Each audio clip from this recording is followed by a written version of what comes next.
Salut tout le monde et bienvenue dans le Trail qu'on aime, le podcast des passionnés de trail. Très heureux de vous retrouver une nouvelle fois avec toute l'équipe pour un nouvel épisode.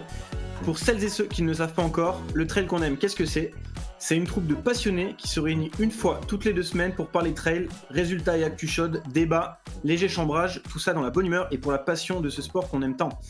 Allez, sans plus attendre, laissez-moi vous présenter l'équipe de passionnés qui va m'accompagner aujourd'hui, à commencer par celle qui se rapproche des minima pour les tout nouveaux championnats d'Europe de running qui auront lieu début avril, après son chrono stratosphérique au 10 km de Payarn en 37 minutes 23. Margot Lemap, comment ça va ?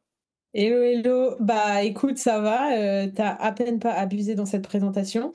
Ça va vraiment bien. Le boulot, ça reprend à fond.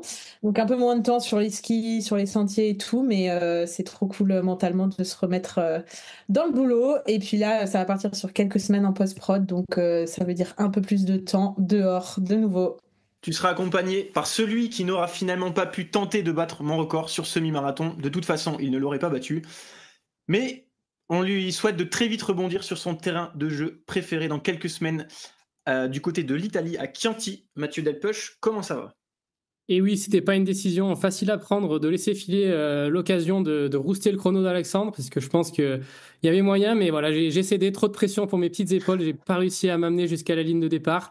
Et pour rester fidèle à mes intros précédentes, on va faire un petit peu d'auto-promo. Évidemment, je vous reparle de cette prépa semi et de pourquoi j'ai finalement pas pris le départ dans ma dernière vidéo YouTube. Donc, si vous voulez tout comprendre, c'est par là que ça se passe. Celui qui vient d'être nommé coordinateur sportif du Team Brooks et qui, dans un état de folie pure, a décidé de se lancer dans la préparation du marathon de Milan. Cela nous a beaucoup inquiétés dans l'équipe. Nicolas Martin, est-ce que tout va bien ? En pleine forme. Bon, là, parfois, je regrette cette décision, mais je me tiens maintenant J'ai pris le dossard rapidement parce que sinon, je savais que j'allais changer d'avis.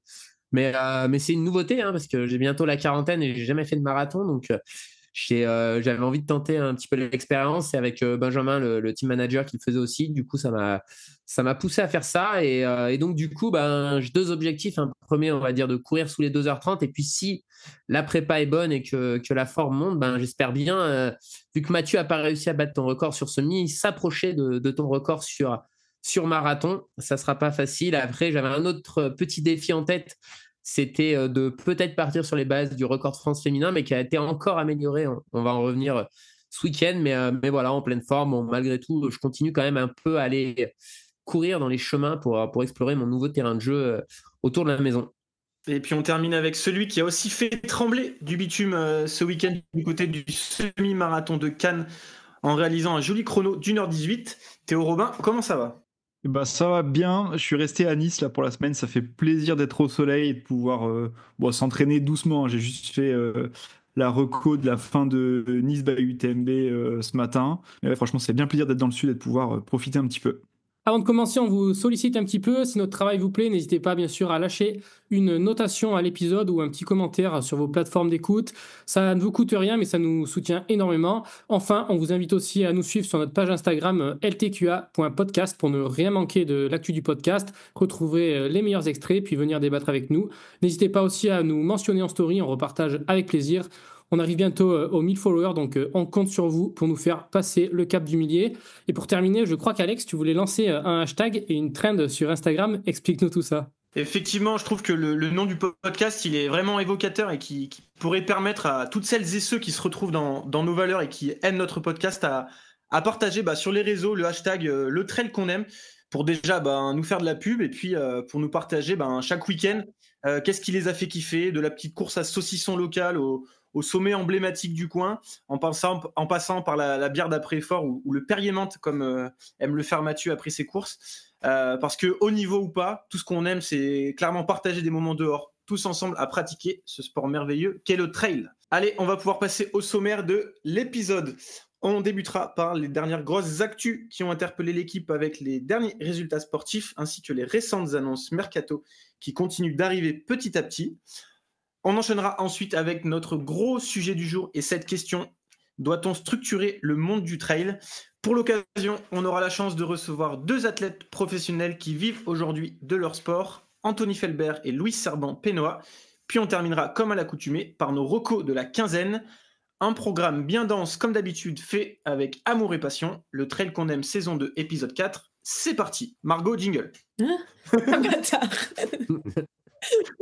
Allez, je lance le jingle. Le Trail qu'on aime, épisode 15. Allez les amis, on débute par le tout premier résultat, le Tarawera Ultra Trail qui a lieu en Nouvelle-Zélande il y a 2 semaines, où on a malheureusement assisté à un petit DNF de notre ami Thibaut Barognan. Théo, tu voulais nous faire un petit débrief de tout ce qui s'est passé. Il y avait un double intérêt à aller là-bas, notamment sur le format 100K, puisque ça permettait de se qualifier pour les finales UTMB, et surtout que ça offrait 2 golden tickets pour la Western States, donc 2 places pour les féminines et 2 places pour les hommes. Voilà, donc le format 100K a été gagné par Daniel Jones une 3e fois, lui qui vient de Nouvelle-Zélande, et ça a été la même chose du côté de Ruth Croft qui avait gagné 2 fois et qui se réimpose une nouvelle fois en 2025. Donc si on reprend un petit peu le podium masculin sur le 100K, c'est Daniel Jones qui l'a emporté. Ensuite on a Hiroki Kai et ensuite Adrian McDonald. Du côté féminin c'est Ruth Croft, ensuite Kathleen Finder et ensuite Beth McKenzie.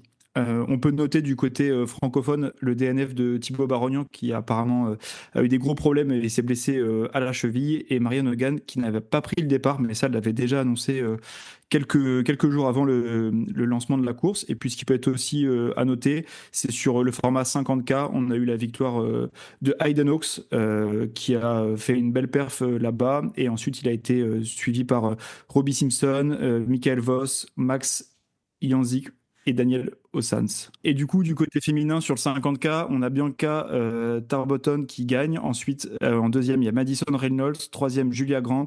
4e, Simone Ackerman. Et 5e, Amelia Litt. J'espère que j'ai pas trop écorché les noms de famille.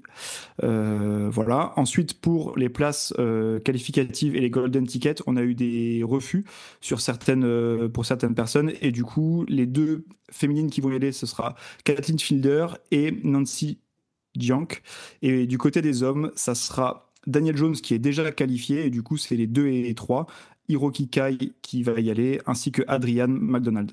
Merci Théo. On rappelle juste que Thibaut Barognan, donc comme tu l'as dit, il a eu un petit souci à la cheville, et il a dit dans son post qu'il s'était rendu compte au fur et à mesure de la prépa, parce qu'on rappelle qu'il est allé là-bas pour aller choper un golden ticket, qu'il s'est rendu compte que clairement c'était pas un objectif qui le faisait rêver, donc c'est aussi pour ça qu'il a mis le clignotant et qu'il n'est pas allé au bout de la course. Donc on espère qu'il va se remettre de tout ça et qu'on le retrouvera, on risque de le retrouver sur l'UTMB fin août. Allez, on part du côté de la route où justement vous étiez présents, Nico et Mathieu, avec le team Brooks au Summit de Barcelone la semaine dernière. Nico, est-ce que tu peux nous faire un petit débrief des résultats, parce qu'on a eu un énorme record du monde. Et ouais, à tout seigneur, tout honneur, une performance absolument surréaliste de Jacob Kiplimo qui s'adjuge le record du monde du semi-marathon avec un chrono de 56 minutes 42. Je vous laisse imaginer, c'est 2,41 au kilo pendant 21 km avec aucune récup.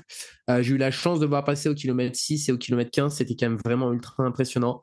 Il a battu au passage aussi, alors je sais pas si c'est validé, mais en tout cas il est passé au 15e kilomètre plus vite que le record du monde du 15 km. Vraiment ultra impressionnant, et il a dominé vraiment des top coureurs mondiaux avec beaucoup d'avance, parce qu'il a battu le record du monde de plus de 40 secondes, donc c'est absolument dingue à ce niveau-là. Derrière, on notera pas mal de performances des trailers montagnards. Alors on développera plus tard sur le team Brooks, mais sinon on a noté des grosses performances du côté des féminines avec Sarah Alonso qui a fait un 1:11:46, ce qui est quand même très très solide. Je crois que les minima doivent être autour de 1:11:30 pour les championnats d'Europe sur route, donc c'est quand même très très solide. Et chez les hommes, le plus rapide, c'est un habitué des sentiers, même s'il fait beaucoup de route, c'est Xavier Chevrier qui a couru tout juste sur 1h02 avec un 1h1:56, et qui lui aussi a fait le chrono minimal pour peut-être représenter l'Italie lors de ses championnats d'Europe. Allez, puis on reste sur la route avec le marathon de Séville qui, comme tu l'as mentionné en intro, a permis à Manon Trapp d'aller chercher le record de France du marathon.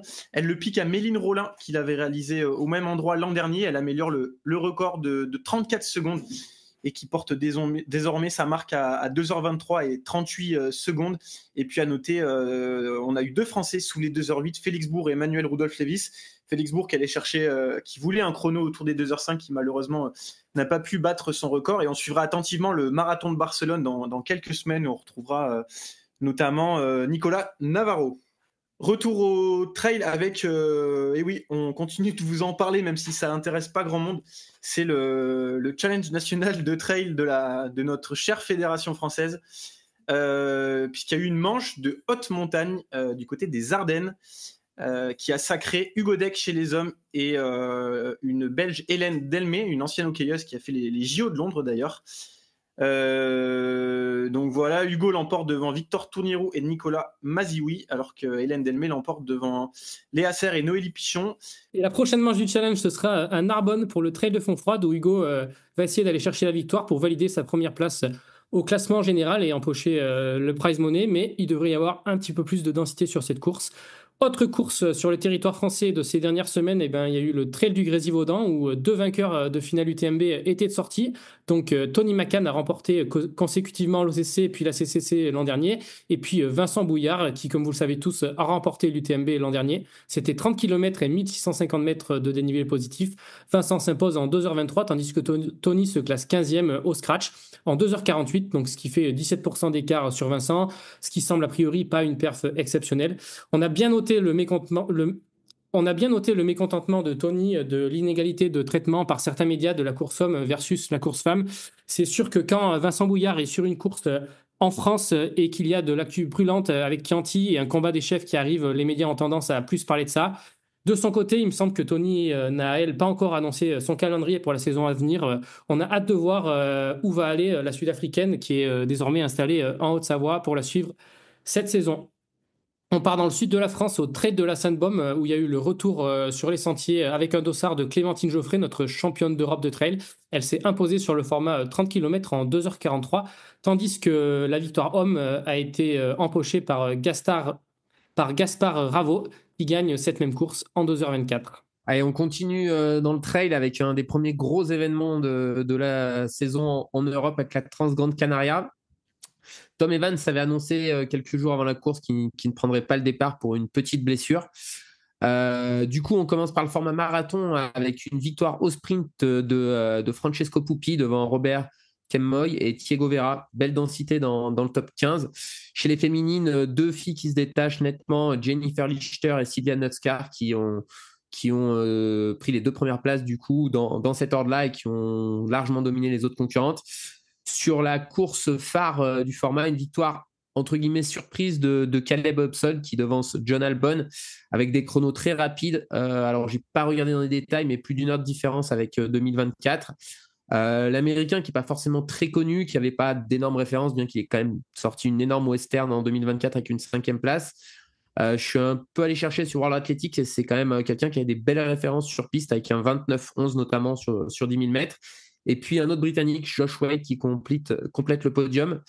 Et dans la famille Albon, on est quand même reparti avec une victoire, puisque Henriette Albon s'impose elle, facilement chez les dames devant Claudia Temp, Martina Klancich et Marilyn Nakache qui fait 4e. Sur 82 km, on a noté rapidement la victoire de Raoul Butacci, qui était le tenant du titre sur le 125, donc qui a peut-être bien fait de changer cette année. Et sur le 21 km, quelques noms connus avec la victoire d'Antonio Martinez devant Ala Santamaria et Andrian Ivarts. Et puis chez les féminines, Julie Dwider, Marta Martinez et Naya Ergoyen. À noter le retour de Sheila Aviles, 6e, qui a eu une année 2024 compliquée pour des raisons personnelles. Allez, on reste un petit peu sur cette Transgrande Canaria, puisqu'on va vous parler d'une story Insta ahurissante que l'on a vu passer de la part de la vainqueur du format phare, Henriette Albon, comme tu l'as dit Nico, qui n'a pas trouvé mieux que de partager en story une partie de son plan nutrition, entre parenthèses, avec ses prises de caféine et, devinez quoi, de paracétamol. Cela n'a bien sûr pas manqué de faire réagir, notamment Hugo Ferrari et Théo Détienne, qui en ont même fait un live instant. On vous invite à aller voir le replay si ça vous intéresse. Alors très clairement, Henriette, elle n'enfreint pas les règles antidopage ici, mais on parle de plus en plus de dopage légal et d'éthique, surtout dans notre sport. Donc je voulais avoir un petit retour. Est-ce que vous aviez des avis là-dessus ou est-ce que vous placez votre éthique vis-à-vis de l'optimisation de la performance, on va dire, si tant est que prendre du paracétamol augmente les performances? Est-ce que vous trouvez ça un petit peu choquant aussi qu'Henriette ait partagé de manière totalement spontanée le fait qu'elle prenne du paracétamol? Je vais réagir. Alors, le problème un peu pour moi de l'éthique, c'est qu'elle est quand même variable pour tous les individus. Du coup, c'est un peu pour ça qu'on fait des règles et que dès lors qu'on prend part à une course, eh ben, on accepte quand même que des adversaires puissent avoir une éthique différente et que ce soit OK dans le cas qui nous concerne de prendre de la caféine, de prendre du paracétamol. Moi, ce qui me dérange le plus, c'est quand même le fait que ce soit publié en public. Bon, d'ailleurs, ça a été retiré assez rapidement. Je pense que ça indiquait qu'elle pensait sûrement que c'était quelque chose de très répandu et que finalement, elle a dû se rendre compte, vu les réactions, que c'était pas le cas. Mais très clairement, moi, je pense qu'il ne faut pas du tout encourager ces démarches, qu'une évolution quand même relativement saine de sa pratique, c'est de réussir à se détacher un petit peu du résultat et donc du coup de ne pas utiliser des artifices pour courir plus vite. Après, je pense qu'il ne faut pas se mentir, si on observe ce genre de comportement, notamment sur cette course, c'est parce qu'à l'arrivée, il y a quand même un intérêt à arriver première, parce que si je ne dis pas de bêtises, il y a quand même une prime de 5 000 € à la gagne, et que je pense que certains ont comme éthique que tout ce qui n'est pas interdit est autorisé, et que c'est pour ça qu'on observe ça. Après, comme je le dis, je pense qu'on est obligé d'accepter ça. Moi, dans ma carrière, ça m'est déjà arrivé de consommer un paracétamol pendant une course à cause d'une douleur. Et j'ai souvent vu des comportements qui sont pas forcément complètement éthiques, mais qui, tant qu'ils restent dans la légalité, sont pas vraiment discutables. Et finalement, ça me dérange plus quand il y a des gens qui enfreignent les règles, même si c'est des trucs qui sont peut-être plus minimes. Mais typiquement, quand on vient à cacher des ravitaillements en amont pour pouvoir les prendre sur une course, ça me dérange tout autant, quoi. C'est sûr que la ligne de où placer l'éthique, c'est vraiment une ligne qui est très très compliquée. Et comme tu disais, c'est pour ça qu'on a les règles. Moi, j'utilise la caféine dans une stratégie aussi d'augmentation de la performance. J'essaye de timer les doses. Et en fait, je me pose la question, en fait, pourquoi la caféine, ça serait plus OK que le paracétamol, sachant que les deux, en fait, on les prend plus du tout sous une forme, sachant que le café, on le prend plus du tout sous une forme naturelle. On va pas boire des cafés, mais on commence à prendre des pilules ou de la caféine qui est dans les gels. Et du coup, c'est quand même des effets aussi qui sont relativement proches sur le corps, qui visent à, en fait, à empêcher le fonctionnement normal du corps. La caféine, pour rappeler un petit peu comment ça fonctionne, en fait, c'est les molécules qui viennent se fixer sur les récepteurs d'autres molécules produites naturellement par le corps qui sont des transmetteurs de fatigue. Et en fait, on va bloquer naturellement le chemin de la fatigue du corps pour pouvoir être plus actif et plus performé. Et le paracétamol, c'est des fonctionnements qui sont assez similaires, mais par contre, qui viennent bloquer là plus les effets de la douleur.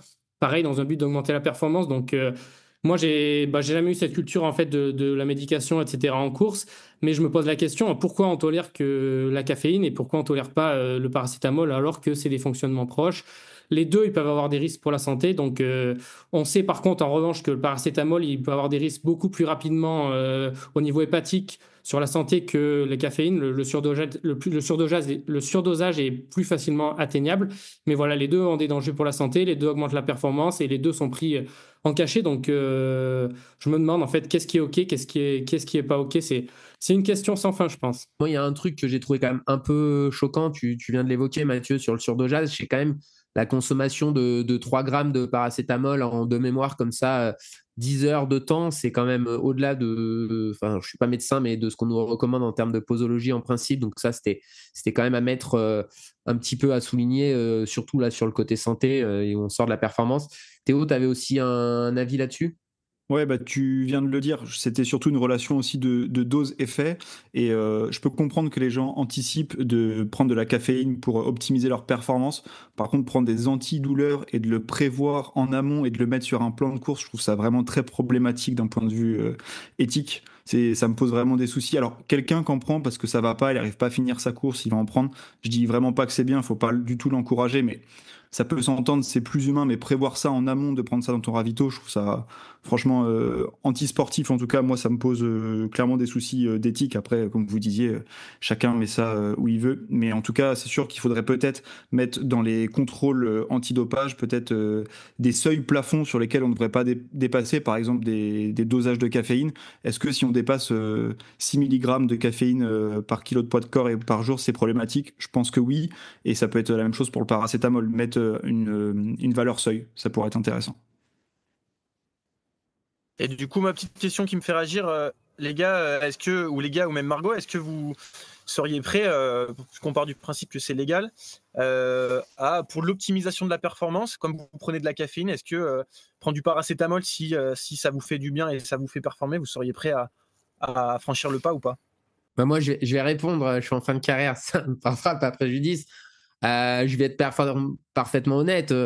T'arrives je prends un exemple de l'une des plus grandes courses du monde, t'arrives à Valorcine, t'es en tête et t'as une douleur vraiment marquée, t'as l'impression que tu vas peut-être pas réussir à finir.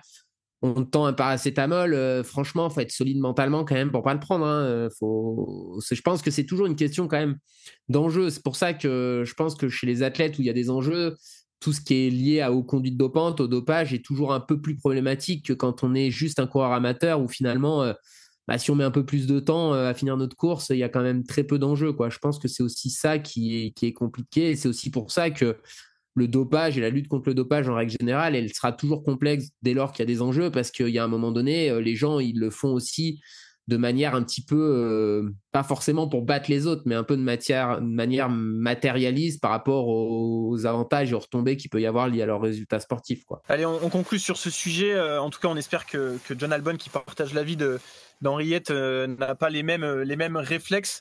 Et juste à noter aussi que culturellement, c'est sûr qu'on s'en est rendu compte avec la story d'Henriette que chez eux, ça pose peut-être moins de soucis, ou en tout cas, ils se questionnent moins sur ces prises-là, mais faut garder à l'esprit que, comme vous l'avez dit, ça peut être très dangereux, notamment si on respecte pas les doses. Donc faites attention et évitez d'en prendre en tout cas. Et puis pour terminer, n'oubliez pas que ce week-end, il y a les France de cross du côté de Châlons. On vous en a beaucoup parlé dans les précédents épisodes. Et on suivra notamment avec hâte le duel entre Blandine et Cathy Schalt sur le cross long féminin. On a vu passer aussi sur les réseaux une actu assez chaude, alors qu'on peut lier aux actus mercato. C'est l'annonce d'un nouveau team, le team Rossignol. Alors c'est un nouveau team partiellement, puisque Rossignol remplace la marque Odlo dans l'ancien team qui était connu sous le nom Odlo X Alpi.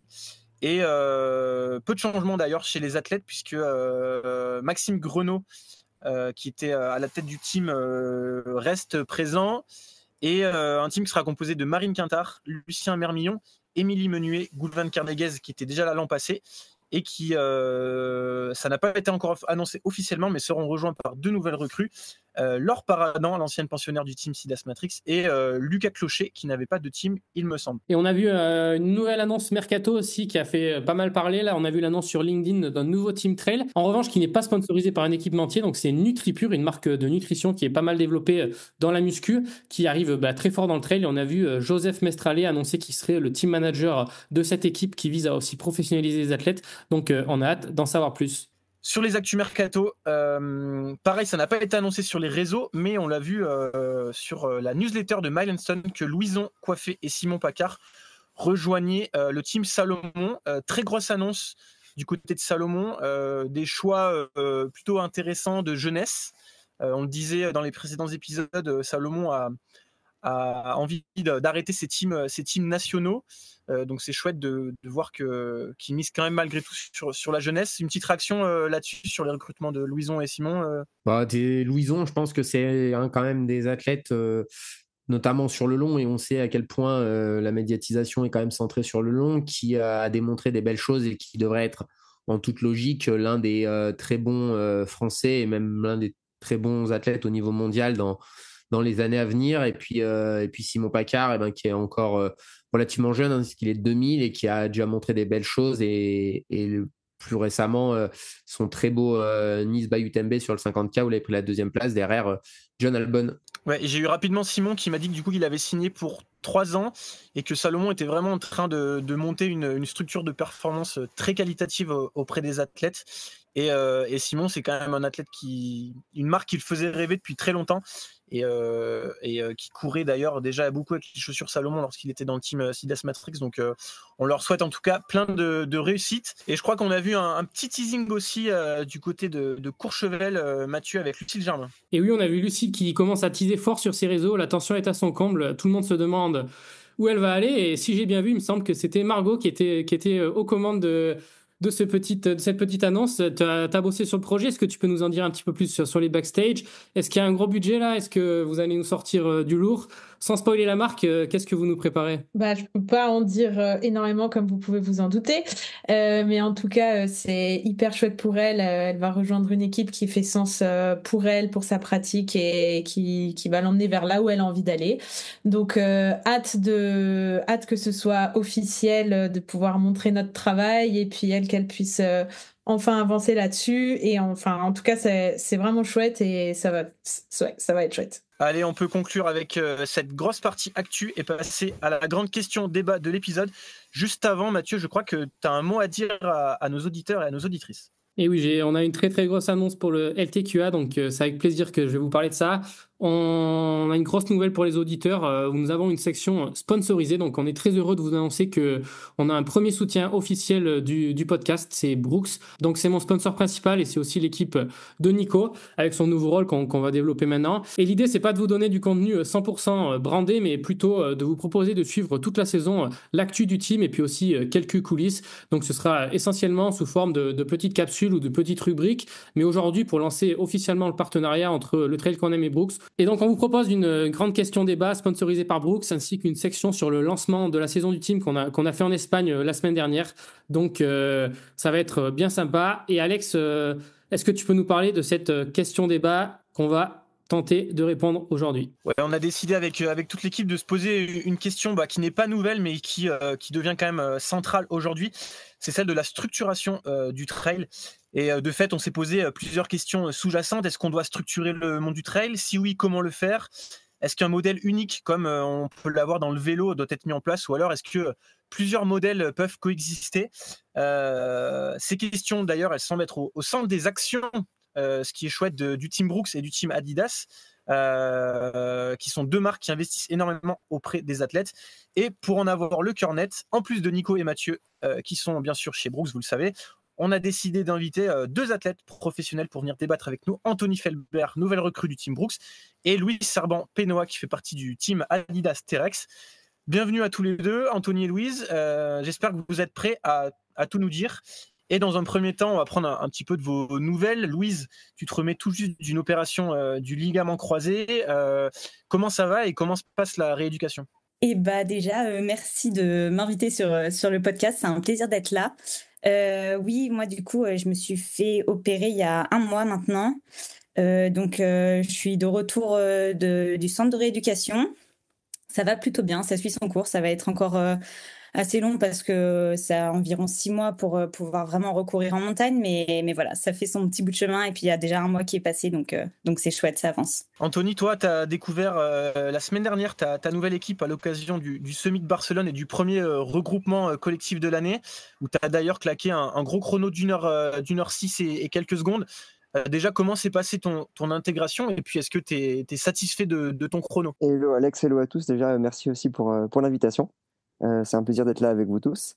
Moi, je suis là, du coup, je suis retourné à Chamonix ce matin, donc ça fait un peu bizarre le contraste entre la chaleur espagnole et le froid montagnard. Mais cette semaine, elle était vraiment chouette. J'étais pas trop inquiet au début parce que je connaissais un peu les membres de l'équipe et de ce qui se passe sur les réseaux, mais c'était une semaine incroyable, partagée vraiment sous le signe de la bienveillance.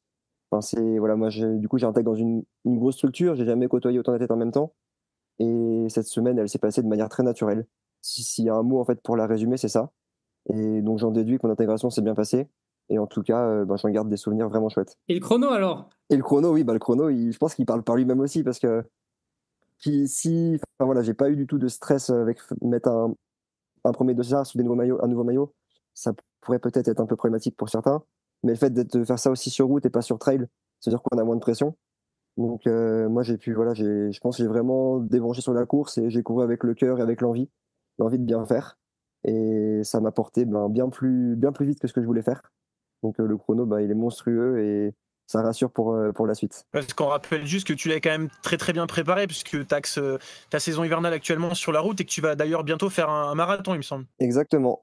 Cet hiver, c'était un peu un petit défi personnel aussi. Donc du coup, maintenant, voilà, j'ai la pression de faire mieux que Nico. Va pas falloir que j'explose trop vite durant la course. Donc non, c'est chouette de changer un peu. Voilà, moi, j'aime beaucoup faire de la route l'hiver. Je trouve que ça fait travailler l'essence de la course à pied, qui est la course à pied sur route. Donc la préparation était courte avant le semi parce que voilà, je pouvais pas me permettre de faire 2 mois avant le semi si je veux tenir comme marathon. Donc avec peu de semaines, ça s'est bien passé. Donc si je rajoute 2 mois de prépa, ça va être top. Juste pour que les auditeurs et les auditrices soient au courant, tu prépares quel marathon et quel chrono visé? Alors il y a encore il y a une nouveauté dans le marathon et il se peut qu'il y ait du changement. Donc il y a encore rien d'officiel, donc je vais pas me prononcer. Mais le plan initial, c'était d'aller à Vienne, en Autriche. Mais peut-être qu'il va y avoir un changement. Donc affaire à suivre. Je vais pas en dire plus. Et le chrono visé, moi, j'aimerais bien partir sur des bases de 2,18. Après, on verra selon le marathon et puis aussi la forme au cours de la prépa. On va suivre ça. Mathieu, juste avant qu'on rentre dans le débat avec nos invités, est-ce que tu peux, Anthony l'a expliqué un petit peu, puisqu'il était au stage Brooks avec toi, est-ce que tu peux nous parler d'un petit peu comment ça s'est passé et qu'est-ce que vous y avez fait de beau en Espagne? C'est un rassemblement qui s'est fait en 2 temps. Donc d'abord, on s'est tous regroupés à Barcelone autour du semi-marathon qui était sponsorisé par Brooks. Donc c'était l'occasion de retrouver l'équipe complète de tous les athlètes européens, que ce soit sur trail ou sur la route, donc environ 45 athlètes, donc c'était vraiment sympa de voir tout le monde et puis aussi de rencontrer la nouvelle recrue qu'on vous avait notamment présenté au dernier épisode, Anthony Felbert et Guillaume Tiffen pour l'équipe en France. Donc Anto, que vous connaissez déjà, je pense, bien maintenant et qui est dans le podcast avec nous, qui est sur Chamonix, et puis Guillaume Tiffen qui lui est docteur, médecin du sport dans les Pyrénées. Donc ça porte le nombre d'athlètes dans l'équipe qui viennent des Pyrénées à 4 sur 10. Donc, on commence à être un petit peu mixte et il faudrait un petit peu des gens peut-être du plat pays, de la Bretagne qui est aussi une terre de trail, mais le Team Brooks commence à avoir des athlètes un petit peu partout, c'est sympa. Et donc, ce premier rassemblement à Barcelone, c'est le moment de faire les présentations par le boss Benjamin Sachenti sur les objectifs de la saison pour l'équipe, de présenter les moments forts sur lesquels ils veulent qu'on soit présent, présenter aussi le fonctionnement de l'équipe dans sa globalité. Aussi, on a eu toute une présentation sur les produits avec une équipe qui est venue des US nous présenter ce qui arrive, que ce soit sur la route ou sur le trail. Mais le rendez-vous central du week-end, c'était bien évidemment le semi-marathon. Donc pour l'occasion, quasi tout le monde avait préparé un petit peu cette course à des niveaux d'implication différents en fonction des objectifs sur la saison.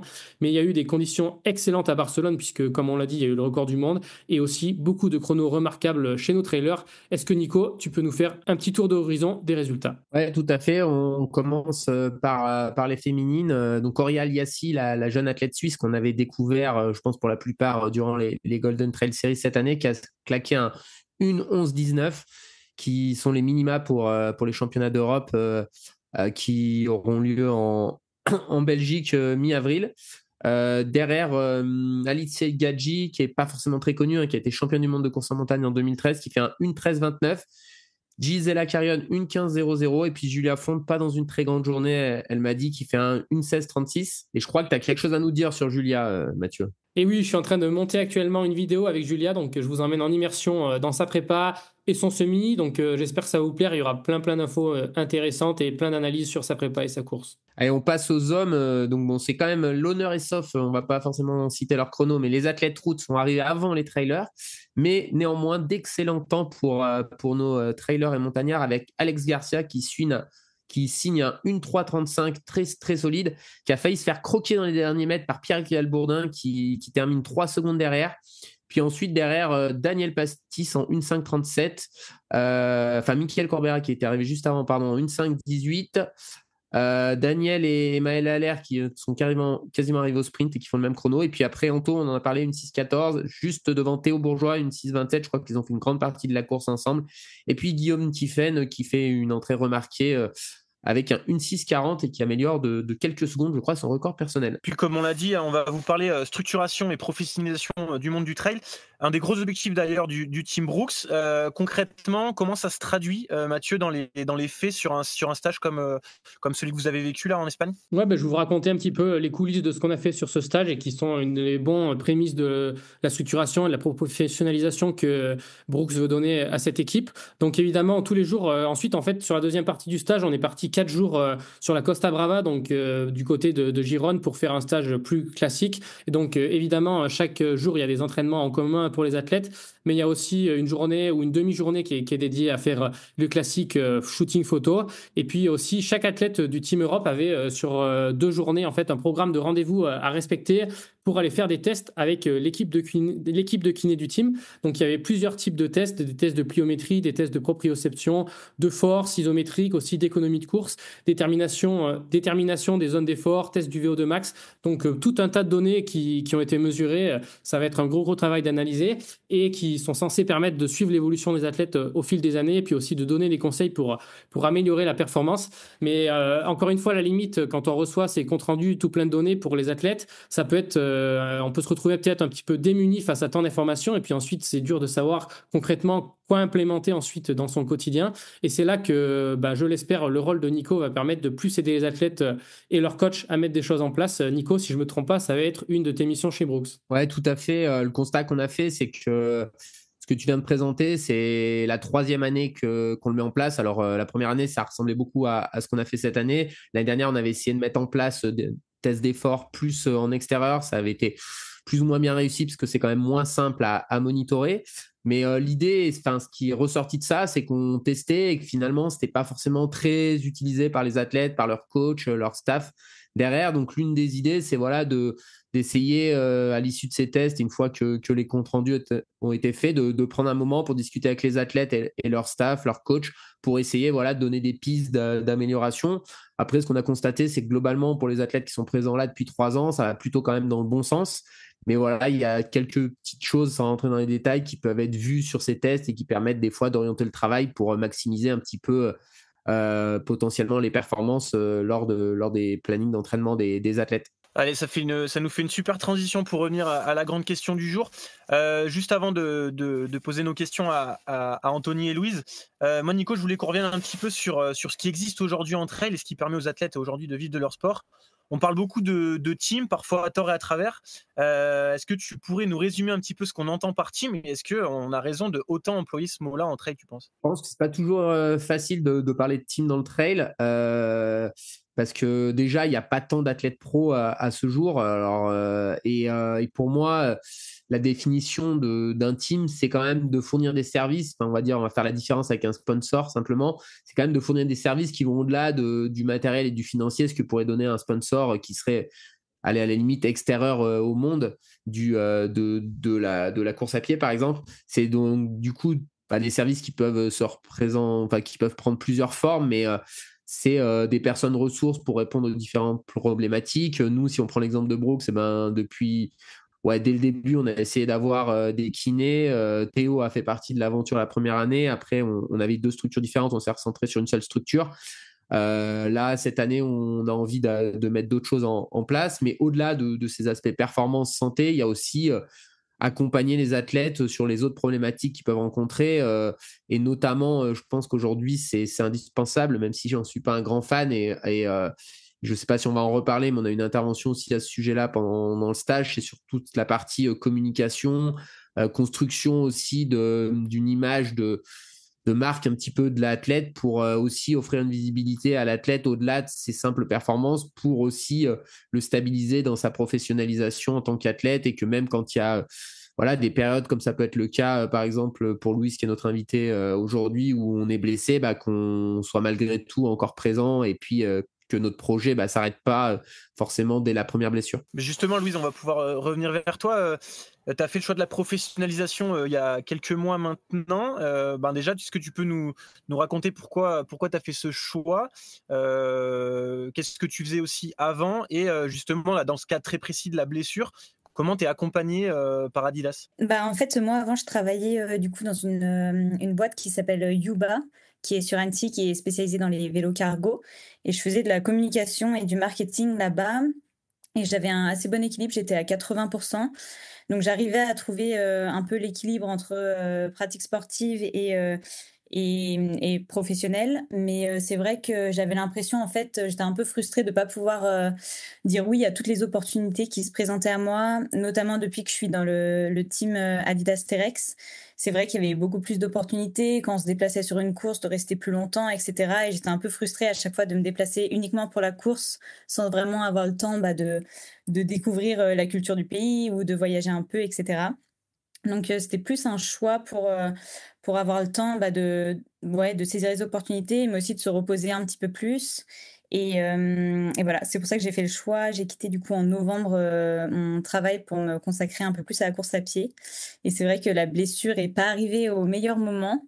Mais c'est vrai que j'ai la chance avec Adidas d'avoir un sponsor qui me soutient même pendant la blessure. Ils m'ont vraiment demandé en fait tout ce dont je pouvais avoir besoin pendant cette période et mis à disposition tout ce que je pouvais, enfin tout ce qui pouvait m'aider en tout cas à récupérer au mieux et sans me mettre la pression, sans me demander une date de retour ou quoi. Donc je me suis vraiment sentie soutenue par le team et par tout le staff. Donc c'était vraiment agréable.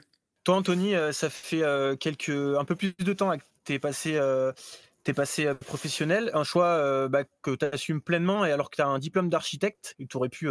Je crois même qu'au début, tu faisais un petit peu les deux. Tu avais continué à utiliser ton diplôme et tu faisais un peu 50-50. Toi, qu'est-ce qui a fait que tu as décidé de te consacrer à 100% à la pratique du trail, pardon. Est-ce qu'aujourd'hui, tu penses que tu as trouvé un équilibre, notamment peut-être venant aussi du fait d'être accompagné alors tu es dans une structure auparavant, mais maintenant tu es dans une nouvelle structure qui j'imagine, t'accompagne aussi là-dessus. Ouais, tout à fait. Moi, ça fait plus longtemps que Louise, du coup, parce que c'est depuis, on va dire, l'année dernière, depuis l'automne 2022, où je me suis dit que je voulais vraiment passer professionnel, pardon, 2023. Donc après, ça n'a pas marché du premier coup, je pense, vu que l'année dernière, je me suis blessé aussi, et maintenant, je sais pourquoi. Donc c'est toujours difficile, en fait, parce que quand on se dit, ben, OK, on passe pro, moi, pourquoi je voulais passer pro, c'était pour me dire vraiment, je prends le temps de faire les choses, en fait, parce que quand je bossais un petit peu à côté, ben, je voulais faire du ski, je voulais aussi bosser. Donc, en fait, automatiquement, ce qui passait à la trappe, c'était le repas en 15 minutes entre les deux, le ski tôt le matin. Et je me suis dit, ça va pas durer pour le long terme. Je préfère prendre le temps de bien augmenter tout ce qu'il y a entre l'entraînement. Sauf que du coup, ben, en fait, j'ai fait aussi plus d'entraînement. Donc, ça a entraîné d'autres conséquences qui sont néfastes, on va dire, pour le corps. Donc, du coup, là, j'ai eu le temps de me poser et je me dis que voilà, maintenant, j'ai réussi à retrouver mon équilibre. Où notamment, ben, là, cet hiver, j'ai retravaillé un petit peu des petites missions ponctuelles, plus pour, par, pas par besoin en fait de m'occuper, mais pour aussi avoir une activité cérébrale et des moments où tu te dis, ok, bah là, en fait, je fais autre chose et je me sens un peu utile à la société. Donc, automatiquement, ben, le soir, quand tu te couches, enfin, j'ai remarqué que mon sommeil était beaucoup plus réparateur que si j'avais juste passé ma journée à m'entraîner et puis après à regarder, à chiller dans le canapé, à regarder Netflix ou à faire du puzzle, par exemple. Donc, je trouve que c'est un peu, voilà, il faut peut-être que voilà, il faut passer par un extrême pour après se dire, ok, en fait, cet extrême, il me correspond, mais si je veux plus optimiser, ben, j'ai besoin de le baisser un petit peu, de baisser le curseur pour avoir la même démarche, mais que là, ça porte ses fruits. Juste, je rebondis, c'est hyper intéressant ce que tu dis, Anto, parce que je pense que ce qui est important, en fait, c'est pas le fait d'être forcément 100% professionnel et faire que ça, mais c'est le choix. C'est-à-dire le choix de qu'est-ce que je décide de mettre d'autre dans ma vie en fonction de l'état psychologique dans lequel je suis, de l'état mental. Moi, personnellement, ce que j'ai eu la chance d'être, j'ai jamais été forcément full professionnel, mais en tout cas d'avoir des moments où je pouvais prioriser ma pratique. Et moi, ce que j'ai retenu de cette période, c'est que c'est pas forcément nécessaire d'être 100% professionnel et d'avoir que ça à penser. Par contre, c'est bien quand même, notamment dans certaines périodes où on s'entraîne très dur pour certains objectifs dans les périodes spécifiques, de pouvoir se mettre complètement off, de reposer son cerveau si on a besoin. Et c'est le fait de ne pas être contraint. C'est un peu ce que disait Louise, ce que disait Anto. Quand tu bosses, il y a des moments, c'est pas tellement sur l'entraînement en fait que tu fais pas bien les choses, c'est beaucoup plus sur tout ce qui permet d'assimiler l'entraînement. Et donc on néglige la récup, on néglige les repas, le sommeil, et finalement en fait on s'entraîne je vais caricaturer, mais des fois, on s'entraîne à être un peu moins bon parce qu'en fait, on digère pas tout ce qu'on fait. Et c'est vraiment ça qui est important dans le fait de professionnaliser, de structurer, c'est que les athlètes soient dans des conditions qui leur permettent vraiment de performer et qui découlent de choix de leur part et pas de contraintes qui doivent vivre, quoi. Et justement, est-ce que vous pensez que c'est un système qui peut correspondre à ce sport? On le voit, il y a plein de systèmes qui coexistent dans le trail, des gens qui ont encore leur travail, qui performent à très haut niveau. On l'a vu dernièrement avec le podium homme à l'UTMB, où les trois premiers sont des athlètes qui ont un double projet à côté. Et notamment Baptiste Chassan qui parle beaucoup de son équilibre avec son travail à côté. D'un autre côté, on voit qu'il y a des athlètes qui se professionnalisent, qui ont peut-être, comme Anto le disait, du coup, un peu plus de pression qui incombe à ça, un peu plus d'envie d'en faire plus qu'avant, et du coup, potentiellement de risquer de se blesser. Votre avis là-dessus, est-ce qu'on doit tendre vers un modèle unique, comme je le disais dans l'intro, qui existe dans le vélo? Ou est-ce que vous pensez que justement plusieurs systèmes peuvent coexister et qu'il suffit, il faut que ce soit chaque athlète qui trouve un petit peu le système qui le correspond, et tout ça accompagné par les structures, c'est un système qui peut coller. Qu'est-ce que vous en pensez? Eh ben, je pense que c'est sûr qu'il y a plein de projets différents qui peuvent coexister et qui peuvent faire du sens. Mais par contre, je pense que quand une marque va permettre à un athlète de ne faire plus que ça et d'abandonner tout projet professionnel, elle doit aussi énormément l'accompagner pour être sûr que ça se passe bien et pour éviter au maximum les erreurs d'un professionnel sur les premières années. Et puis aussi en apportant les moyens à des athlètes jeunes, en structurant, en les accompagnant de la meilleure des façons, ça permet d'éviter quand même énormément les erreurs et c'est ce qu'il faut vraiment prioriser. Donc, tout le monde n'a pas les compétences d'être autonome sur tous les aspects comme la nutrition, la planification ou de s'entourer suffisamment pour pouvoir bien faire les choses. Et donc, plus de structuration et plus d'accompagnement, c'est quelque chose qui est nécessaire quand on veut professionnaliser des athlètes. Et puis, le fait de plus professionnaliser et de structurer, ça permet quand même de bien détecter les talents et d'éviter qu'il y ait des jeunes qui se crament ou qui perdent la fibre en faisant trop d'erreurs au début. On connaît beaucoup d'exemples d'athlètes qui étaient soutenus par des marques, mais qui n'ont pas forcément eu beaucoup de soutien autre que financier et matériel. Et c'est assez triste. Et je pense qu'en donnant un petit peu plus de ficelles, ça permettrait, pour que les athlètes soient plus épanouis et fassent moins d'erreurs, ça permettrait d'avoir un petit peu moins de pertes. Et puis au final aussi d'avoir un meilleur niveau sportif au final, un meilleur niveau de perf dans le sport en donnant les moyens à plus d'athlètes d'aller vers leur maximum de potentiel. Et juste pour parler un petit peu de l'accompagnement, nous, qu'on propose aux jeunes au sein de la Colibri Trail Academy. Alors déjà, bien sûr, quand on les recrute, on leur dit pas qu'ils vont passer pro, loin de là. On est avant tout là pour les accompagner dans leur développement et dans leur recherche d'équilibre entre vie pro et vie sportive. Et l'idée, au-delà de la partie équipement, stage ou encore déplacement sur les compétitions, le but c'est d'avoir un staff autour d'eux qui soit le plus complet possible pour leur proposer, en cas de besoin, des personnes ressources capables de répondre à leurs éventuelles problématiques ou besoins spécifiques. Et donc aujourd'hui, pour être un peu précis, au sein de l'académie, on a une nutritionniste, un médecin, un entraîneur, un kiné préparateur physique qui est Théo, et puis un manager, moi, qui fait le lien entre toutes ces personnes. Donc voilà, vous vous rendez compte que les athlètes sont bien accompagnés, et en aucun cas on oblige chaque athlète à utiliser telle ou telle personne du staff. Par contre, en cas de besoin, ils ont des personnes ressources qui sont là autour d'eux pour les aider s'il y a des besoins spécifiques. C'est ce que fait Brooks aussi avec leur team jeune. Et Anthony, peut-être que tu peux parler un petit peu de ton cas, puisque toi, tu as été formé par l'ancien Team Sidas Matrix et tu as été pris très jeune. Est-ce que tu penses que c'est quelque chose qui te sert aujourd'hui et qui te permet d'être au niveau auquel tu es aujourd'hui? Ouais, à mon avis, de toute façon, toute expérience est bonne à prendre. Et comme tu dis, moi, je suis rentré, j'avais 18 ans dans la structure. C'était un peu innovant à l'époque de proposer comme ça un accompagnement à des jeunes qui n'y connaissent rien au trail ou au sport de haut niveau et qui ne savent même pas s'ils veulent faire ça. Et en fait, ça nous a donné les bases. Et pendant toutes ces années, j'ai appris aussi, du coup, à me gérer par moi-même parce qu'on m'a donné des objets que j'ai pu utiliser. Et là, aujourd'hui, le fait de changer de step et de passer dans une plus grande structure qui a les mêmes idées, qui veut mettre la même chose avec plus de budget et donc des plus grandes possibilités, on va dire, ça me permet de. Moi, je suis calé et je suis au clair sur ce dont j'ai besoin et ce que je veux faire. Donc, c'est là où il faut faire attention parce que quand on propose aussi des fois d'enseignements ou trop de petites choses à améliorer, on peut vite se perdre. Nous, on a vu ça par le cas, où à vouloir trop optimiser, bah, en fait, on peut vite foncer dans la catastrophe et on perd plus de temps que ce qu'on aurait pu en gagner. Donc c'est là où il faut réussir à faire attention. Mais je vois aujourd'hui, là, avec le nouveau collectif et tout, qu'on a toutes les clés possibles.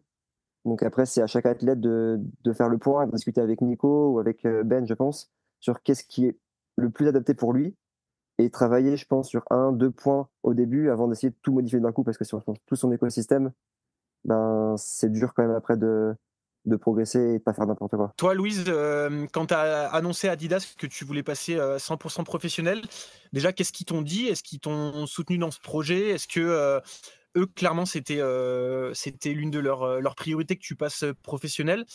Comment ça s'est passé un petit peu tout ça? Non, c'est vrai que dans le team, beaucoup de gens ont une autre activité à côté. Donc, quand je leur ai annoncé, ils ont trouvé ça chouette parce que bah, c'est vrai que typiquement, il y a un stage l'année dernière que j'ai pas pu faire parce que je pouvais pas poser autant de congés. Donc, bon, j'aurais dû le faire cette année et c'est vrai que ils trouvaient ça plutôt chouette que je puisse venir un peu plus souvent sur les différents événements et stages.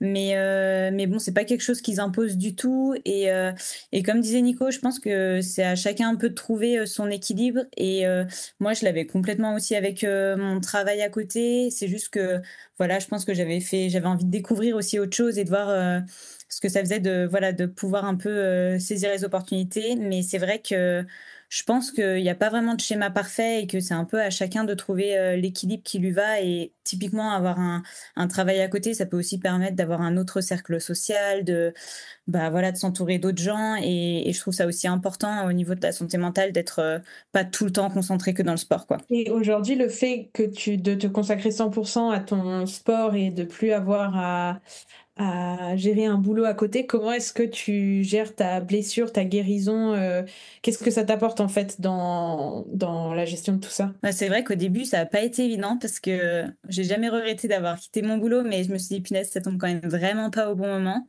Mais au final, je suis vraiment contente parce que bah, déjà, j'ai tout mon temps qui est consacré à la rééducation et clairement, quand on a un travail à côté, des séances de kiné 3 à 4 fois par semaine, plus tout le travail à faire chez soi, je pense qu'on ne peut pas l'optimiser autant que ça. Donc ça, c'est chouette. Après, c'est vrai que du coup, ça laisse aussi beaucoup de temps pour réfléchir et cogiter, mais finalement, c'est pas plus mal parce que ça permet de se poser des questions, de se poser un peu sur qu'est-ce qu'on veut faire plus tard, etc. Donc, je le vois finalement plutôt comme une chance de ralentir doublement, une fois parce que j'ai plus le boulot et de deux parce que là, en ce moment, j'ai plus le sport. Mais c'est vrai que ça n'a pas été facile à gérer, donc j'ai essayé de bien m'entourer des bonnes personnes et là, ça va mieux. Et c'est quoi du coup la suite au niveau de ta rééducation? Parce que tu étais en centre là les dernières semaines, donc tu es quand même quotidiennement bah, pas chez toi et 100% focus sur la rééduque. C'est quoi les prochaines étapes là? Ouais, bah clairement là de ne pas avoir le travail à côté, c'est là aussi où c'est une chance parce que alors autant généralement on a arrêté au moins 6 semaines quand même après l'opération, mais là ça va me permettre du coup j'ai fait le premier séjour en centre de rééducation et je vais pouvoir enchaîner avec d'autres séjours donc à Hauteville à nouveau et peut-être à Cap-Breton cet été. Et c'est vrai que typiquement, ça, c'est une chance de pouvoir partir 3 à 4 semaines là-bas et puis d'avoir le meilleur matériel et le meilleur staff possible pour optimiser la réathlétisation avant de pouvoir revenir sur les chemins, quoi. C'est intéressant ce que tu dis, Louise, aussi, parce que moi, ma vision, je suis passionné de sport. C'est aussi que, en fait, aujourd'hui, tu es athlète professionnel, tu as une blessure. Et en fait, ton métier aujourd'hui, c'est te rééduquer du mieux possible pour revenir le plus vite possible à 100% de tes capacités. Et je pense qu'il faut être aussi OK avec ce côté de aujourd'hui, OK, je fais pas des entraînements. Mes objectifs à moyen terme, c'est pas d'être performante sur telle ou telle course.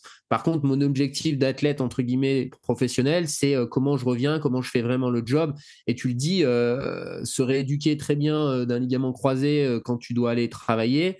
Je pense que c'est encore plus compliqué que s'entraîner, quoi, parce que ça nécessite d'aller dans des centres, ça nécessite d'être accompagné, alors que finalement, courir, on peut le faire beaucoup plus facilement. Et donc, je pense qu'il y a vraiment le fait que c'est aussi ça, être professionnel, c'est que la blessure, ça fait partie de la vie d'un athlète. Enfin, on le souhaite le moins possible aux athlètes, mais ça peut faire partie de la vie de l'athlète et qu'il faut être OK avec ça. Moi, j'ai passé une période pareil où j'étais ces dernières années où j'étais athlète pro un peu blessé, bah finalement des moments donnés je le vivais très bien, puis il y a des gens qui m'ont dit mais en fait tu fais du mieux possible pour revenir. Et je pense que c'est aussi ça, quand on est athlète, c'est donner le meilleur de soi-même en fonction de ce qu'on peut faire à un instant T. Et donc, il faut être tranquille avec ça et pas trop cogiter, même si forcément, on a toujours un peu plus de temps. Après, bon, je trouve que c'est bien aussi. Moi, j'ai une période de ma vie où j'avais du temps et je trouve que c'est un des plus grands luxes de la vie quand même. Ouais, non, clairement, je suis d'accord avec toi là-dessus. C'est clair que, je pense que ça fait partie, comme tu dis, de la vie d'un athlète et malheureusement, les blessures, il y en a beaucoup. Donc, ouais, je le vois plutôt comme une chance d'avoir le temps, justement, comme tu dis, de pouvoir optimiser tout ça et puis de réussir à retrouver un genou sans douleur, quoi. Alors, est-ce qu'il y a le temps, mais est-ce qu'il y a aussi l'argent? On va revenir un petit peu sur la partie contractuelle, parce que déjà, est-ce que vous arrivez à vivre correctement de votre sport? Ça, je pense que c'est une question que nos auditeurs et nos auditrices se posent. Et aussi, quel statut vous avez? Est-ce que vous êtes auto-entrepreneur? Est-ce que vous avez dû monter une société? Ça, je pense que si, c'est des choses assez intéressantes, parce que on imagine que c'est peut-être pas un statut qui est hyper stable, ou du moins qui se rapproche un peu plus de choses un peu plus précaires, pas comme ce qui pourrait être. Ah, j'ai bugué. Parce que on peut le dire, vous n'êtes pas salarié de vos teams. Donc, est-ce que vous pouvez nous parler un petit peu de ça? Je pense que ça intéresse pas mal nos auditeurs et nos auditrices. Anto, si tu veux commencer. Oui, je commence. Ça fait plus longtemps que je suis dans le domaine. Non, moi je suis auto-entrepreneur du coup en termes de statut. Pour le moment, ça me va très bien parce que c'est simple à mettre en place, on va dire, parce que c'est pas mon point fort, la comptabilité et ces documents administratifs. Donc le statut en France d'auto-entrepreneur est quand même très facilement, on l'a facilement en faisant une simple demande en ligne et c'est facile à gérer. Donc ça, c'est quand même une chance pour permettre à chacun de se lancer. Et après, pour revenir à ce que tu disais sur comment est-ce qu'on en vit, la question, c'est aussi qu'est-ce qu'on veut, comment est-ce qu'on veut vivre en fait, parce que c'est sûr que aujourd'hui, c'est le budget, ça veut tout et rien dire. Genre, si tu es content d'avoir peu, peut-être que tu peux, avec un plus petit contrat, mettre bien plus de côté que quelqu'un qui va dépenser énormément avec un gros contrat. Donc, est-ce que ça veut dire qu'il vit moins bien parce qu'il a un plus petit contrat que l'autre personne? Ça reste, c'est à chacun de voir de voir ce qu'il veut. Mais de toute façon, je pense que pendant le sport, en tout cas, si on veut durer longtemps dedans, c'est quand même, on est passionné par ça. Et le simple fait de se lever tous les jours avec le sourire en disant, OK, aujourd'hui, je fais ce que je veux, ce que j'aime, ça a plus, c'est ça la plus grande valeur et ça n'a pas de prix. Louise? Ouais, moi c'est vrai que ça fait pas très longtemps du coup, que moi je me considère pas professionnelle, mais on va dire semi-pro, mais c'est vrai que j'ai encore du mal à savoir si je peux en vivre. C'était un peu le test de cette année, donc je pourrais savoir à la fin de l'année parce que avant j'avais mon boulot à côté, donc je voyais vraiment juste ça comme un plus. Mais c'est vrai que c'est un peu ce que dit Anto aussi, ça dépend de la façon la façon de comment on vit, mais aussi, je pense, alors il y a le financier et il y a le matériel, mais il y a aussi les déplacements. Je trouve que ça dépend vachement de ce que propose le team ou la marque. Nous, on a des déplacements. Ce qui est chouette aussi, c'est qu'il y a par exemple un chalet qui est loué l'été à Chamonix, donc ça permet de s'entraîner sur place. Donc c'est probablement des frais qu'on a en moins. Donc c'est vrai que c'est un peu dur d'estimer financièrement parlant. Je pourrais peut-être vous dire à la fin de l'année, mais en tout cas, je sais plus où je voulais en venir. mais ouais, pour l'instant, je pourrais pas dire si je peux en vivre, mais en tout cas, je pense que en vivant simplement, ça permet quand même d'avoir de pouvoir mettre un petit peu de côté, quoi. Après, vous me dites si c'est une idée qui vous semble intéressante, mais pourquoi est-ce qu'on ne pourrait pas proposer au team, alors voilà, encore une fois, qu'est-ce qu'on appelle team, qu'est-ce qu'on appelle juste équipementier, mais est-ce que les marques, elles ne pourraient pas proposer des contrats salariés aux athlètes, comme ce qui se fait un petit peu dans l'athlé un peu plus traditionnel, où il y a notamment la fédération qui salarie certains athlètes. Est-ce que dans le trail, on ne pourrait pas demander, pour que les statuts soient un peu moins précaires, aux marques de salarier les athlètes? Est-ce que vous pensez que c'est faisable, que c'est une remarque intéressante, ou c'est clairement impossible à mettre en place? Je ne sais pas qui veut réagir. Sans être expert, le problème dès que tu salaries quelqu'un, c'est que on va pas faire un débat sur le sujet, mais surtout si tu les salaries en France, il y a quand même une énorme différence entre ton salaire net que tu vas percevoir et le coût brut pour ton employeur, quoi. Et très clairement, aujourd'hui, Alors le SMIC c'est un peu différent, mais si on paye quelqu'un au SMIC, ce qui est quand même pas fou, ça coûte vite 2 fois, voire plus ce que va toucher l'athlète, quoi. Donc c'est clairement quelque chose qui est pas hyper intéressant. Et je pense que les marques, elles sont aussi frileuses un petit peu de ces contrats-là. Bon, après, ça existe dans le vélo. Après, globalement, quand ça existe dans le vélo, par exemple, c'est sur les athlètes, notamment les athlètes qui ont les plus gros revenus, c'est rarement 100% salariat. Souvent, ils ont aussi des structures et des entreprises à côté où ils facturent une partie de leur contrat là-dessus. Mais oui, dans l'idéal, ce serait bien, mais je pense qu'il faut quand même aussi qu'on garde les pieds sur terre. Voilà, ça se développe, il y a quand même commence à y avoir des contrats intéressants dans le trail. Après, ça reste un petit sport, on peut pas comparer avec du vélo. Il y a aujourd'hui, pour le moment, quasiment aucun gros sponsor extérieur qui viendrait amener un financier pour faire peut-être un vrai team qui serait un peu décorrélé des marques, qui garderait la marque en équipementier, et ce seraient des gens qui géraient un peu ce que faisait Sidas Matrix, mais avec plus de budget. On a vu que c'est compliqué aujourd'hui dans le milieu du trail. Donc ça, je pense que ça reste difficile. Après, pour rebondir aussi sur ce qu'a dit Louise juste avant, c'est qu'il faut aussi voir ce qu'on gagne comme argent, on va dire, entre guillemets, nos revenus, et puis le niveau de vie qu'on a. Parce que quand tu passes tout ton été à Chamonix dans un chalet qui vaut sans doute plusieurs milliers d'euros la semaine, faut quand même bien se rendre compte que ça, associé au voyage qu'on peut faire, les hôtels dans lesquels on peut être logé quand on fait des courses, quand on fait des stages, ça nécessiterait, pour avoir le même niveau de vie, quand même des revenus qui sont vraiment conséquents. Et ça, je pense que c'est aussi quelque chose qu'il faut avoir conscience et garder un peu les pieds sur terre et se dire que même quand on n'a pas forcément un énorme financier fixe, on a quand même aussi la chance de vivre des moments que beaucoup de gens, même avec des revenus un peu supérieurs, pourront jamais s'offrir, quoi. Mathieu, pour revenir un petit peu à cet aspect structuration et même communication, c'est quelque chose qui prend une part considérable aujourd'hui. Vous, chez Brooks, est-ce que vous avez été accompagné là-dessus? Toi, on sait que tu en as fait un petit peu ta marque de fabrique et ton double projet. Raconte-nous un petit peu comment toi, tu te situes par rapport à ça. Ouais, chez Brooks, pour la première fois, on a eu une présentation pour vraiment expliquer ces aspects d'abord juridiques et puis au niveau structurel là qu'on a développé un peu avec nos invités. Donc pour la première fois, il y a quelqu'un qui est venu nous parler de comment faire plus précisément, d'expliquer un petit peu les enjeux autour de comment déclarer ses revenus, comment pouvoir facturer, etc. Donc c'est vraiment basique, mais c'est important pour les trailers qui rentrent dans le team et qui n'ont pas forcément été formés sur ces enjeux-là. Et donc c'est quelqu'un que vous connaissez probablement si vous écoutez le podcast. Donc c'est Marine Noré qui est venue dans l'épisode 13 nous parler de tout ça. Et puis aussi, elle a cette casquette un peu d'experte de la communication et des réseaux sociaux. Donc, elle a pu étudier et conseiller un petit peu les stratégies de communication avec pas mal d'athlètes. Donc, d'abord sur les guidelines et les choses à faire d'un point de vue global. Et après, ce qui était pas mal, c'est que Brooks nous a permis d'avoir des rendez-vous, des petits créneaux de discussion en direct avec elle pour faire une petite étude directe de ses réseaux sociaux. Je pense que ça a été assez enrichissant pour pas mal d'athlètes. On a eu cette chance-là au cours de la semaine.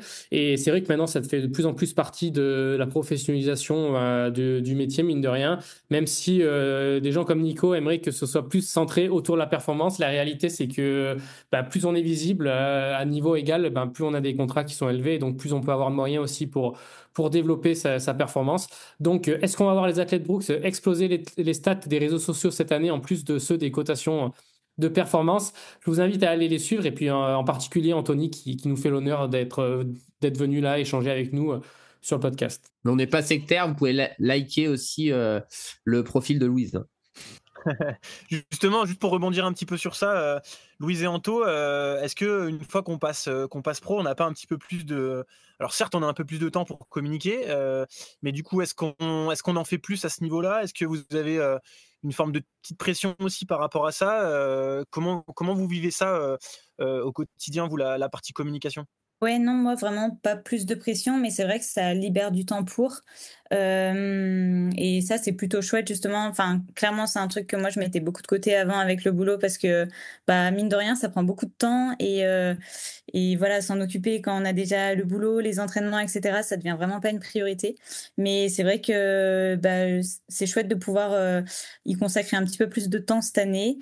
Bon, pour l'instant, je partage plutôt des genoux que des entraînements, mais en tout cas, pas de pression là-dessus. Moi, par rapport à mon sponsor et mes autres sponsors, c'est vrai qu'ils nous demandent pas forcément voilà, un nombre de postes à l'année ou etc. Donc ça, c'est plutôt chouette d'avoir juste la liberté de communiquer ce que l'on a envie. Et du coup, pour rejoindre aussi ce que dit Louise, moi je suis dans le même cas qu'elle où voilà, je ne suis pas du tout contraint par mon sponsor à publier tant et tout le temps et voilà. Mais je vois plutôt l'optique d'avoir plus de temps à disposition, pas forcément pour plus publier, mais pour faire les choses mieux en fait. Genre j'ai pas mal des fois des idées ou des projets qui demandent du temps, mais qui ne sont pas. Et là, le fait d'être pro et d'avoir donc plus de temps dans mes journées pour y réfléchir, pour programmer, je me dis que c'est l'occasion voilà, de mettre un peu des envies qui pourraient être farfelues sur papier et après de se dire, OK, on va essayer de communiquer sur ça. Et c'est un peu voilà, ce que j'aimerais bien mettre en place cette année et de changer un peu de stratégie de com ou en tout cas d'avoir plus de choses qui viennent agrémenter mes réseaux que uniquement parler de ce que je fais sur la perf ou l'entraînement parce que ça, bah, notamment Strava, au final, ça reste le meilleur outil et les gens qui veulent avoir ces données-là bah, me suivent sur Strava et on y trouve tout. Donc si on communique de la même manière sur tous les réseaux, c'est un peu dommage et voilà, donc c'est un peu l'idée de passer pro. Ça peut permettre aussi d'être passé pro dans chaque réseau et de donner du temps à chaque réseau.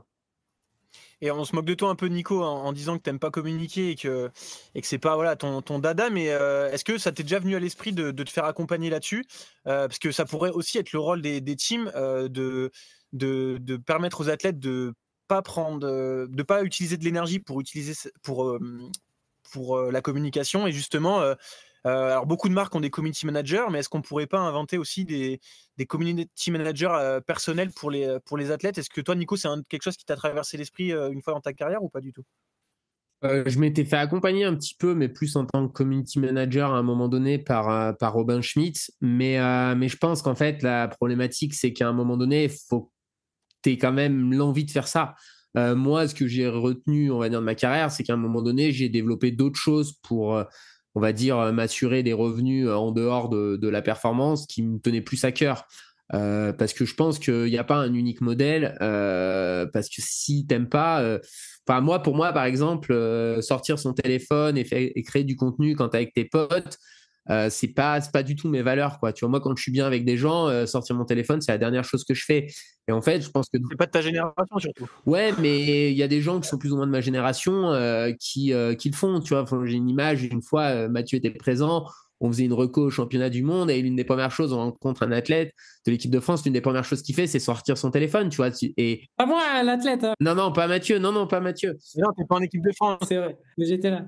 Un autre athlète et en fait tu vois moi ça m'avait un peu choqué, tu vois, après il n'y a pas de jugement hein, mais c'est juste moi je suis pas du tout comme ça et en fait ça m'aurait tellement demandé de travail sur la personne que je suis pour faire ça que ouais il y a des fois je le fais quand je suis dans un bon mood mais il y a d'autres fois je vais dehors et puis il y a des trucs fous à partager mais j'ai même pas pris mon téléphone et finalement voilà après par contre j'invite les athlètes, même si moi je l'ai pas fait parce que j'ai pas eu des revenus peut-être à la hauteur des perfs que j'ai eu sportivement, parce que j'ai pas mis ça en place. Et ça, je le dis aux athlètes aussi. Faut communiquer. Par contre, il y a un truc, voilà, et je pense que Anto l'a très bien dit, c'est que ce qui peine souvent à décoller, c'est que tout le monde fait la même chose. Et en fait, quand tu parles que de tes entraînements, de tes performances, ben ça ne marche que si tu deviens un top athlète et que tes performances elles sont vraiment fortes et que tu deviens suivi par les performances et donc les gens vont te suivre. Mais quelqu'un qui fait, je sais pas, 15e des courses, même si c'est des courses relevées, s'il partage qu'un contenu sur son entraînement, je suis pas sûr que ça prenne, quoi. Et c'est pour ça que dans ce cas-là, bah, faut réfléchir, il faut être accompagné. Est-ce qu'il faut être accompagné? Oui, c'est bien. Après, le nerf de la guerre, c'est toujours le même, c'est l'argent, quoi. Et, et ça, c'est aujourd'hui, bah, y a quand même pas mal de contrats où déjà, une fois que tu essayes de vivre, tu n'as pas forcément beaucoup d'argent. Et pour rebondir sur la question que tu m'avais posée, moi, il y a un moment donné, auprès de mon sponsor précédent, bah, j'avais demandé, pas énorme, mais je crois que c'est à l'époque, c'était 5 000 € pour faire de la com. Et la réponse qu'on m'avait fait, c'est ça doit être fait dans ce qu'on te donne dans ton contrat déjà. Et moi, à cette époque-là, avec mon contrat, déjà, fallait que je travaille l'hiver pour joindre les deux bouts. Donc, à un moment donné, des fois, il y a aussi les marques qui ont pas conscience de ce qui est demandé, de ce qu'il faut faire. Parce qu'aujourd'hui, pour créer du contenu qualitatif, alors soit tu es comme Matt, un peu un touche-à-tout, tu arrives à le créer comme tout seul, mais c'est pas tout le monde qui est capable de développer ça. Et donc, si tu te fais accompagner, si tu te fais créer ton contenu, ça fait vite un billet quand même qui est important à la fin de l'année, quoi. Bon, en tout cas, ce qu'on constate, pour résumer un petit peu, c'est que il y a quand même de plus en plus de marques qui investissent, de plus en plus d'athlètes qui arrivent à vivre de leur sport, à passer professionnel et qui, d'un autre côté, sont bien encadrés pour la plupart. Donc, c'est plutôt réjouissant de se dire que les athlètes ne sont pas laissés dans la nature. On va devoir dire au revoir à Anto. Merci d'avoir été là avec nous. Si tu avais quelque chose à rajouter peut-être avant de partir. Vas-y, envoie tes... Eh ben, je vais rester un peu sage cette année. Non, ça sera une saison classique. J'aimerais bien faire une dernière année sur des formats rapides et dynamiques. Donc, focus sur l'OCC et Marathon du Mont Blanc. Pour moi, c'est mes deux courses de cœur. Donc, j'aimerais bien les cocher une bonne fois pour toutes avant d'aller explorer d'autres univers pour la suite. Pas de championnat de France de trail alors? Non, malheureusement, j'ai fait une croix l'année dernière sur l'UTMB. Je l'ai vécu d'une manière extérieure. Et là, cette année, j'ai vraiment envie d'y participer avec les couleurs du Team Brooks de l'intérieur. Merci beaucoup Anto, on va suivre ça avec attention. Bonne continuation et merci pour votre temps. Allez, je vous invite à aller suivre la saison d'Anto sur ses réseaux sociaux. Puis, je pense qu'on peut conclure cette grande question débat et ce sujet. On va remercier encore une fois Brooks qui soutient l'émission. Et puis, on vous tiendra au courant de l'actualité des Brooks Trail Runners tout au long de la saison du podcast. Allez, on va pouvoir passer à la dernière rubrique de l'épisode. Comme d'habitude, on vous propose nos petites recos pour passer le temps en attendant le prochain épisode et en sortant souvent des frontières du trail.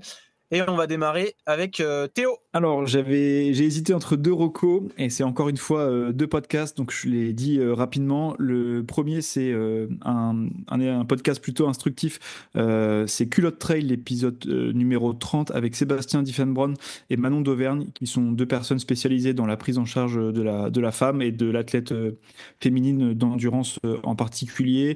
Et c'est très intéressant. Vous pouvez comprendre pourquoi entraîner en fonction des cycles, ça peut être plus un argument marketing qu'un argument scientifique pour entraîner les personnes.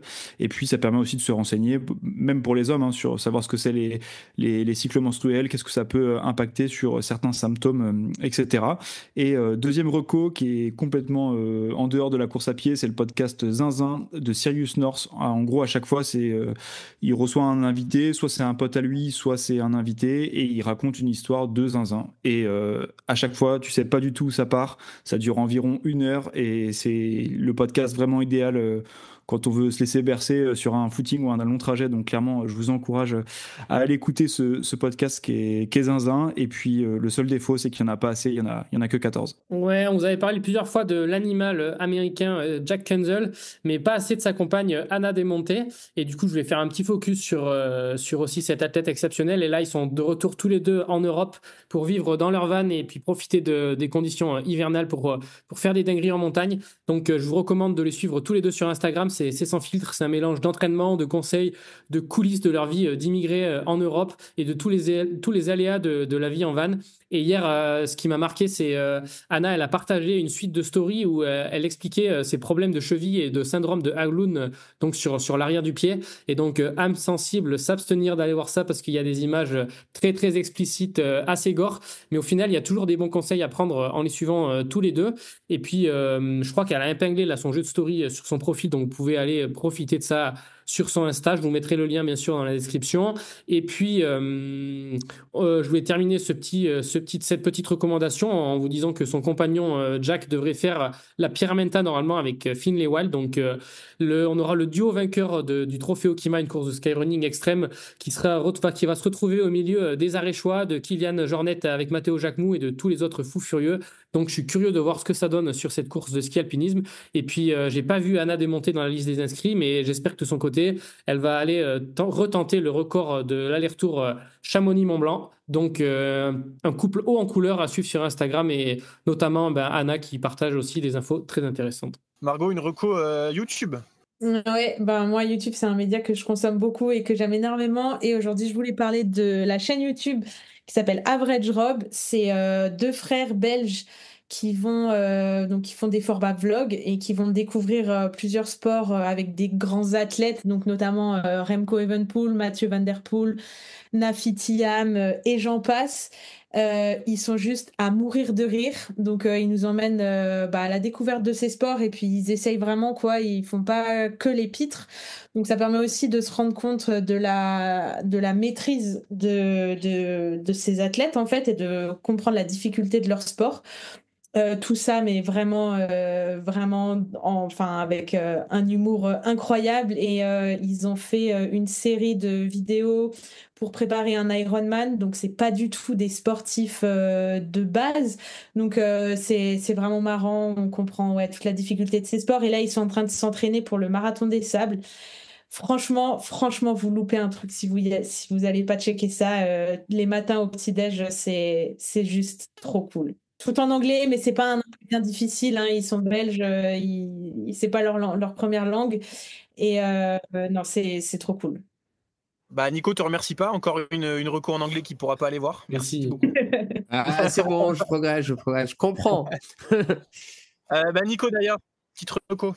Ouais, ça revient trop vite tous les 15 jours. J'ai pas le temps, moi je travaille d'avoir des recos. Mais non, je partageais, je crois pas qu'on l'ait fait encore, mais le podcast Endurance 30 de Nico Vandel qui a une structure qui s'appelle Agile Training et que j'aime beaucoup, des épisodes assez concis et puis surtout un truc qui me plaît vraiment un petit peu dans le monde aujourd'hui. Alors c'est forcément assez geek et tourné très entraînement, mais cette capacité de prise de recul et c'est vrai qu'aujourd'hui on a beaucoup de gens qui nous expliquent la vie et avec pas toujours énormément d'expérience, et je trouve vraiment toujours bien l'approche de Nico, la capacité de nuance, de prise de recul. Donc c'est toujours des choses que j'écoute avec plaisir pour aussi quand on est coach, avoir une capacité de prise de recul, de réflexion sur ce qu'on propose, au-delà de toujours accumuler de la connaissance, parce que ce qui compte aussi pour être un bon entraîneur, c'est pas que d'avoir plein d'ingrédients, mais c'est aussi de savoir faire des bonnes recettes, et